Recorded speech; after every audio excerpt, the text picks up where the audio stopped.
अभी हमने जो स्टेटमेंट पढ़े थे, स्टेटमेंट कितने तरह के पढ़े थे? 4 तरह के पढ़े थे, क्योंकि 4 तरह के स्टेटमेंट होते हैं। मैंने आपको बताया था कि यूनिवर्सल के अंदर और एक पार्शियल के अंदर। यूनिवर्सल के अंदर एक ऑल वाली कंडीशन, एक नो वाली कंडीशन। इसी तरह से जो पार्शियल, मैंने बताया था कि पार्शियल स्टेटमेंट है, यानी कि आपको अधूरी जानकारी दे रखी है, तो उसके अंदर जो है आपको सम और सम नॉट, दो कंडीशन वो बनी थी, तो आपके 4 टाइप के स्टेटमेंट बनकर आ रहे थे। बट यहां पर ये जो 4 टाइप के स्टेटमेंट है, यहां पर 2 एडवांस लेवल के स्टेटमेंट हमने और जोड़ दिए हैं। यानी कि हम जो इसके अंदर स्टेटमेंट पढ़ने वाले हैं, एक ओनली वाला और एक ओनली या फ्यू वाला, यानी कि ये वो स्टेटमेंट है जो थोड़े एडवांस लेवल के हैं, तो हम इनको भी सॉल्व करेंगे। ओके, ये दोनों जो स्टेटमेंट आपके दे रखे हैं वो क्या दे रखे हैं? यूनिवर्सल दे रखे हैं।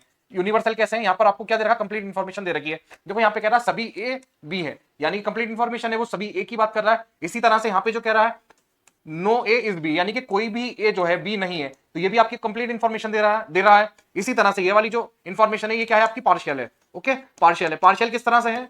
देखो ये कह रहा है सम ए आर बी, यानी कि कुछ ए बी है, तो ये भी आपकी अधूरी जानकारी दे रहा है, तो ये क्या है? पार्शियल इंफॉर्मेशन है। इसी तरह से ये कह रहा है some A are not B, some A are not B, ये क्या है? कुछ ए बी नहीं है, तो यहां पर भी आपको दे रहा है, ये अधूरी जानकारी दे रहा है। ठीक है, तो ये वो स्टेटमेंट है चारों जो हमें कवर करने हैं। इसके साथ में ये जो 2 स्टेटमेंट है ये एडवांस लेवल के हैं। ठीक है, ये क्या है? हमारे एडवांस लेवल के हैं। तो इसमें जो क्वेश्चन आते हैं वो भी हम देखेंगे किस तरह के क्वेश्चन यूपीएससी यहां से पूछ रहा है।